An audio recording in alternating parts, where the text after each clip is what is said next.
Hello, how are you doing? I hope you're going to forgive me for being stood here in my hat and gloves, looking like I'm going for a hike. But I am in my gym and I've just been enjoying the light and the birds. So I've been getting myself wrapped up and spending a bit of time in here with the door open and with the heating off and standing up as well. And I'm just finding it's helping me. I'm just enjoying it. So yeah, see if you can get past the hat.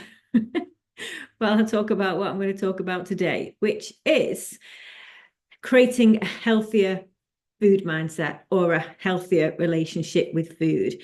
And sort of, I've been inspired to do this today because I just sort of recognize from chatting to people that we can just have the most monumental struggle with food, even after a long time of doing this, of what we should be eating, of fighting cravings and all the rest of it. And you can sort of almost get lost in the day-to-day struggle or the hour-to-hour struggle and the battle with guilt or not guilt, wanting to have something, not wanting to have something, and you just end up you don't know whether you don't know whether you're coming or going.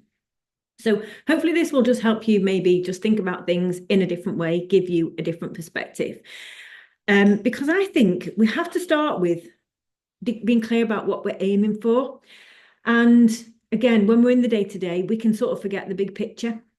And if I had to sort of sum it up, what I think we are aiming for is peace of mind, because that mental battle with food is so debilitating. It occupies up brain space we could put to much better use. And and we could be, instead of focusing on ourselves or what we're eating or what we're not eating, we could be looking at other things and focusing and putting that energy into, doing exciting things, getting fitter, getting stronger, traveling, being fit for grandchildren, whatever it would be. Okay. And I have, when I've worked with people for a while, there is a point where people do get to that point where suddenly it all slots into place and they have got this amazing peace of mind, and it's really incredible. And it's, I don't talk about this enough because it is completely unexpected.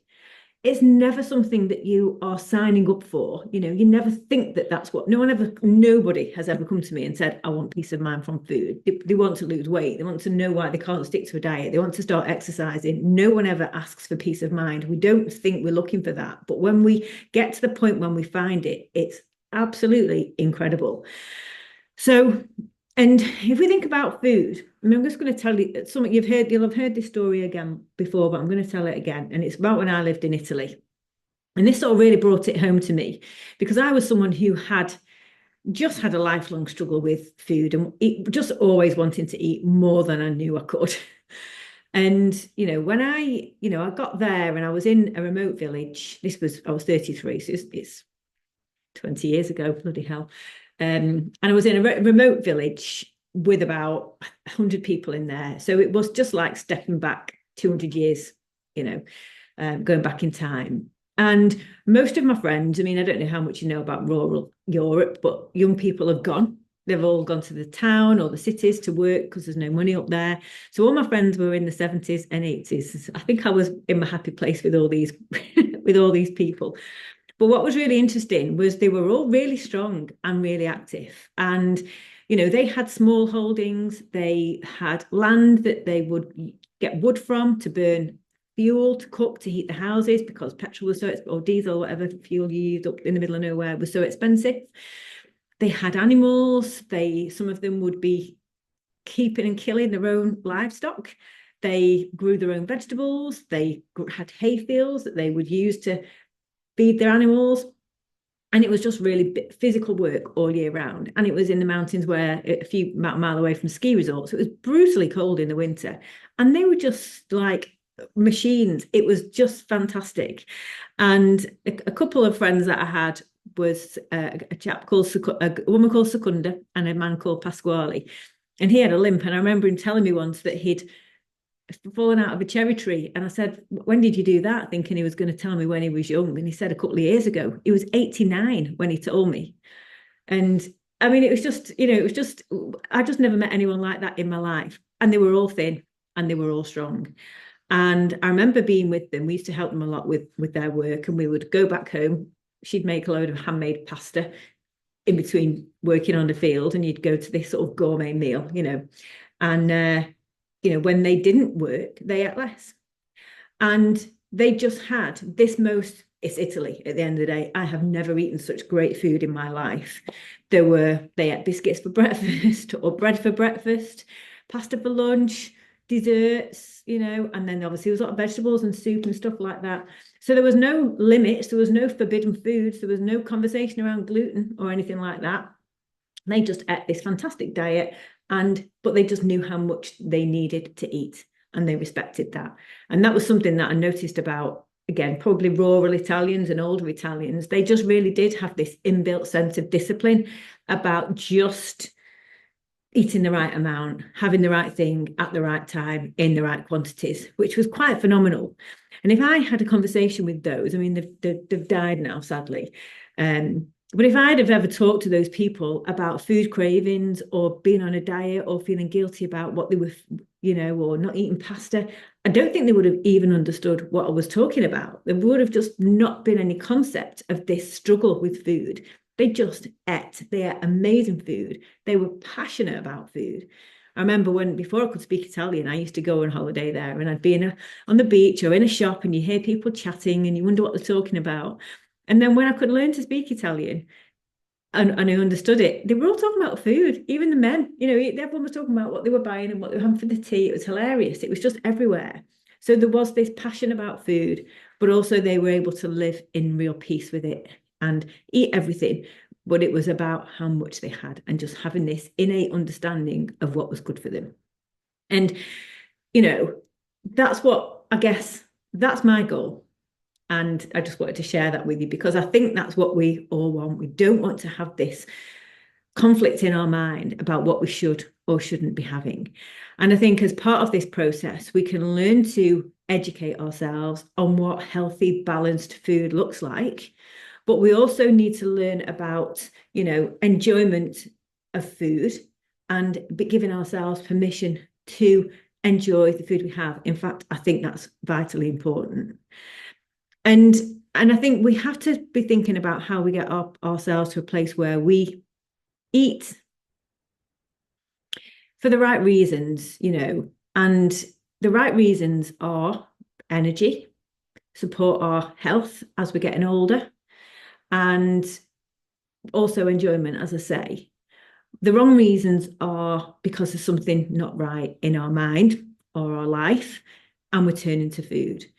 And that's when we can tell when we're in that space usually, because there's some accompanying feeling of discomfort or discord or guilt.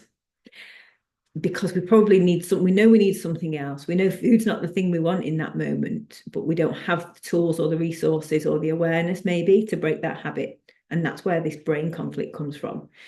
And when I was chatting to one of the ladies on the group the other day, and we were just sort of talking about this. And for those of you who have children, if we looked at our own habits, and I'll talk about me, if I at my worst when I was stressed during the day and running in and out of the kitchen just to grab, it doesn't even have to be unhealthy food, it's just constant food of eating. Every time I struggled with a bit of work or something made me worry, that I'd be running in the kitchen and standing there eating nuts or cheese or cake or whatever I could lay my hands on. If I thought my daughter would behave like that when she was stressed in her life, I would be horrified. And when we can just we can just look at things through a different perspective and maybe transpose our behaviors onto someone we really care about, we would not want them to be in that situation where they develop those things as a coping strategy. And that can be a useful exercise to go through because it really does shine the spotlight on what you're doing and make you think about it in a very different way. Another thing I want to talk about, which is an explanation that I've come across very recently, but I think it's fascinating, is the difference between enjoyment and pleasure when it comes to food, to the point where it's making me change my language when I talk about this, because I did used to, until very recently, took in weeks ago, talk about food as being an important source of pleasure. But pleasure is quite different to it is quite different, and it's different in our bodies, actually, the effect it has. Pleasure is something that is usually associated with addictive behaviors. It's very short term. It's something that doesn't, where it's an immediate, almost visceral reaction that we need a hit of something pleasurable. It's used in the context of addictions quite a lot. I'm not suggesting we're addicted to food necessarily, but it's used in the context of unhealthy behaviors.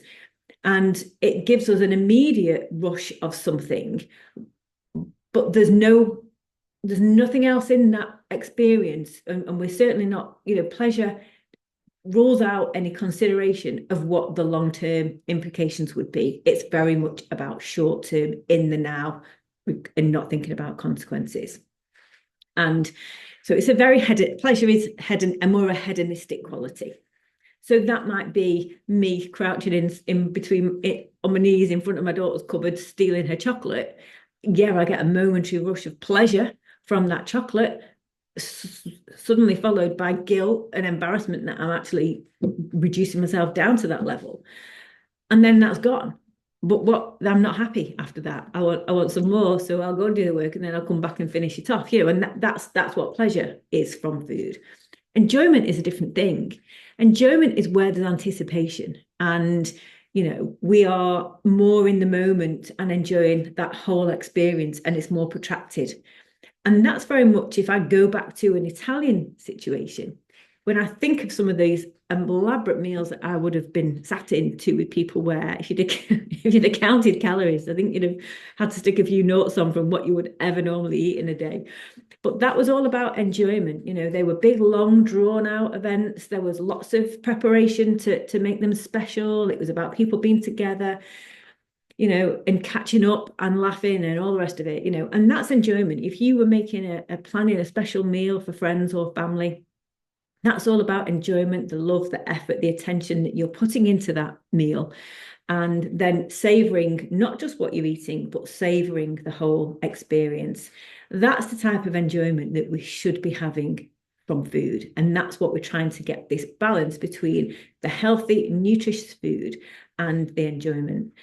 And what we also have to be thinking about when we're starting to think about our own diets and I say diet in the sense of what we eat on a day-to-day basis, is making sure that we're enjoying each meal that we have, that we get a sense of pleasure and an appreciation, and we're anticipating that meal. And we're truly having stuff that, we're truly eating things that make us feel happy when we have them, that we enjoy the experience, and that we feel that sort of feeling of satiation when we've had it, that we've really enjoyed, we've really enjoyed something.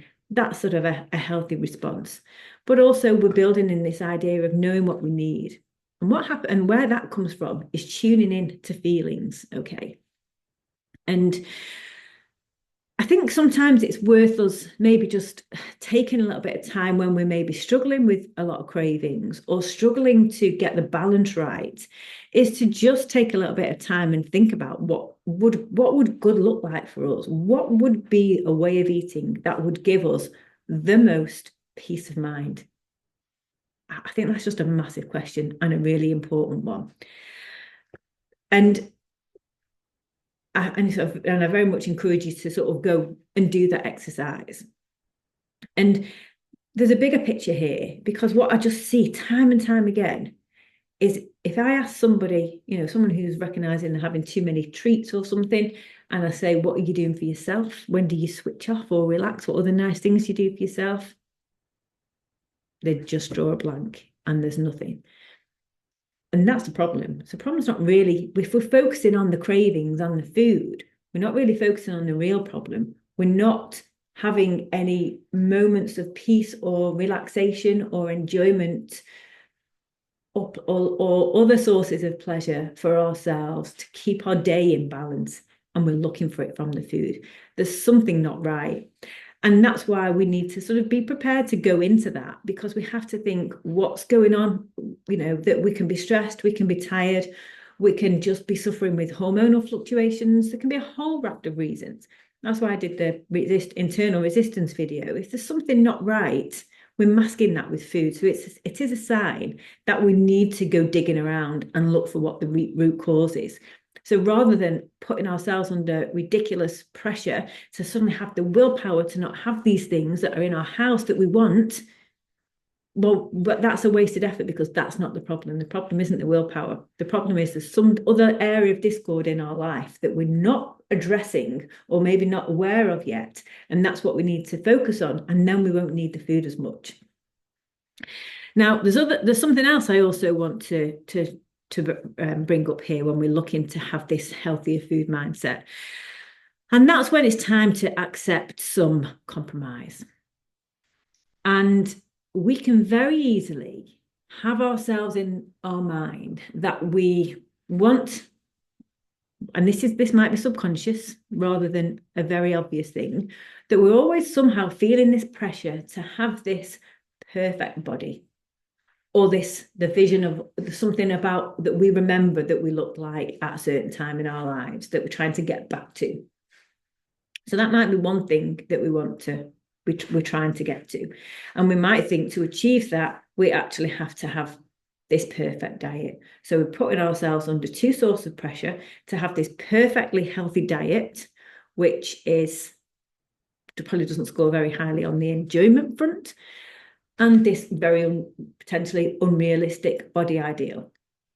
And it might be that we have to find, if we're really sort of struggling with those things, because we can be, we have to start to accept the compromise somewhere.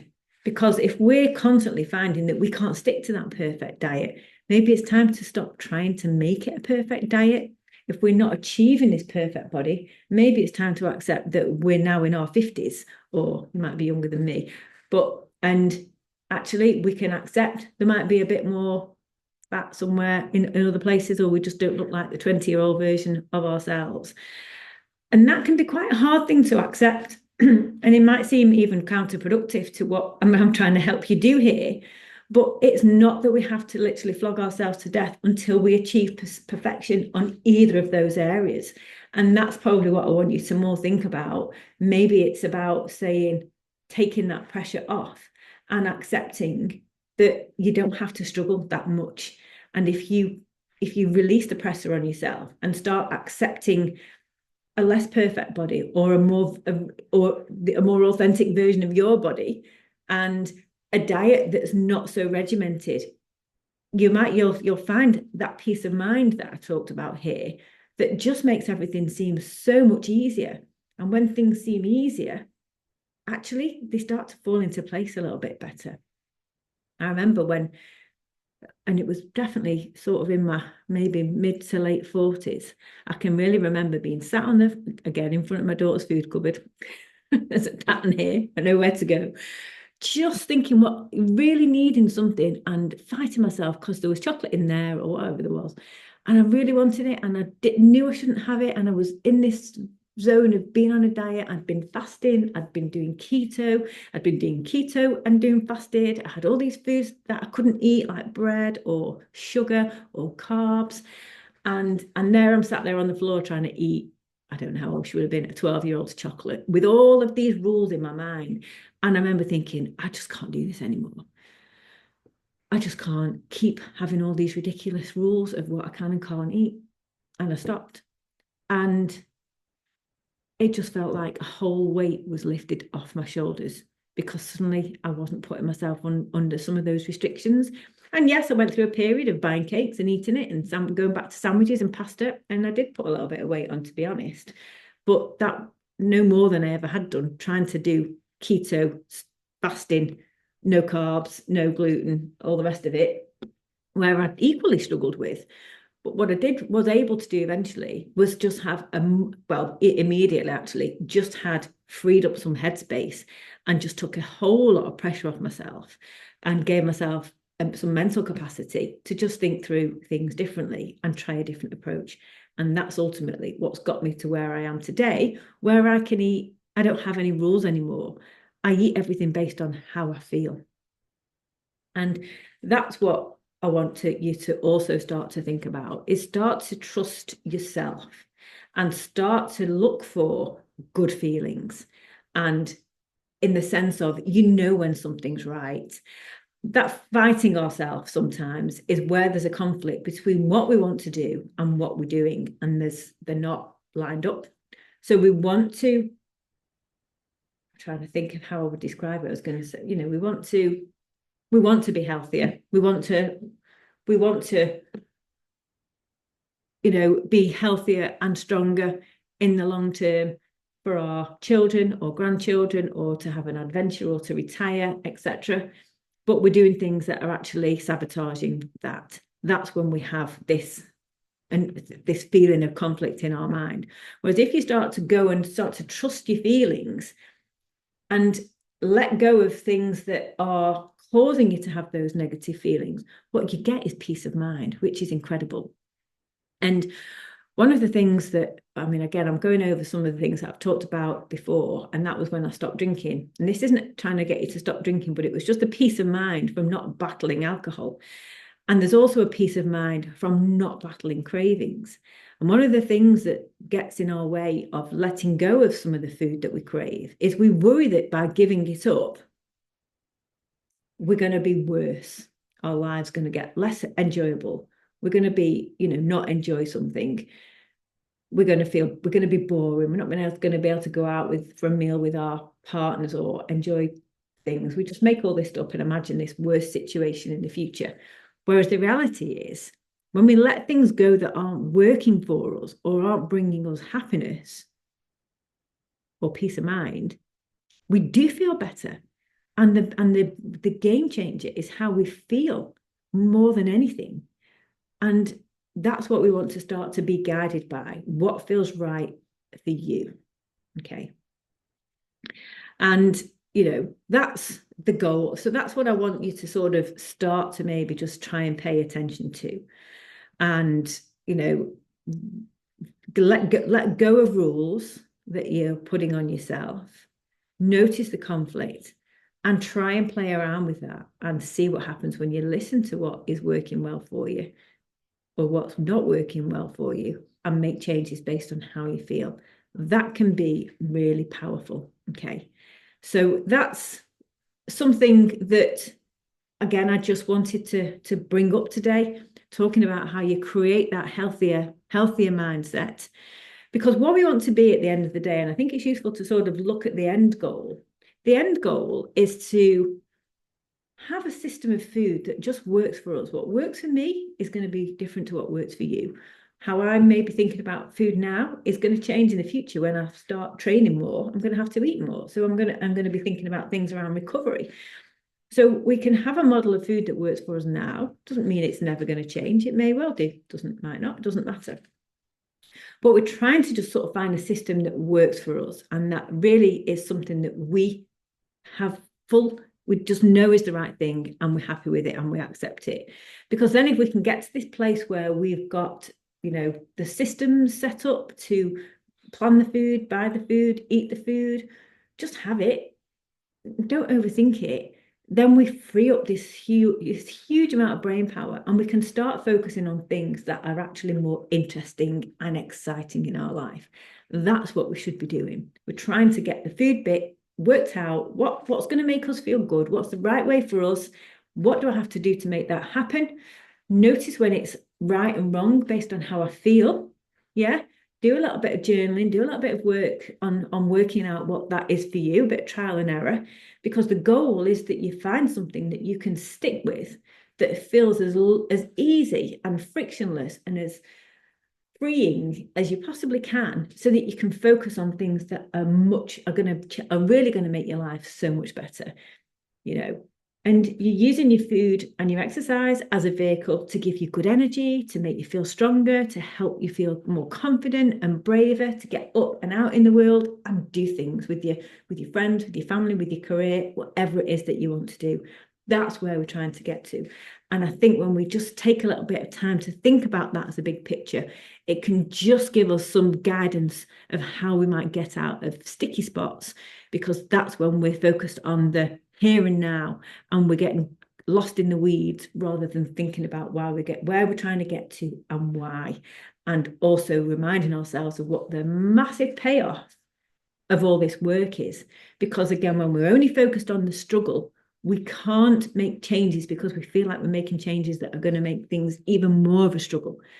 So having that big picture of thinking about what place we want to have, what place food, what tongue twister, what place we want food to have in our lives and why, and working towards that and being really realistic about what that means for us, and also brave, can actually help us get through those little struggles and start moving forwards again. So that's all I'm going to say today. I hope that's helpful. I hope that just gives you a little bit of a different way of thinking about things. And as always, as I say in these sessions, if it brings up anything that you'd like to talk about, then just let me know and we can have a more detailed chat in one of our one-to-ones or book another one. Right. Thank you so much for listening today. I do appreciate it. And I look forward to speaking to you all soon. Have a lovely afternoon or evening, whatever time of the day you watch this. I'm going to go and put some heating on now. Bye.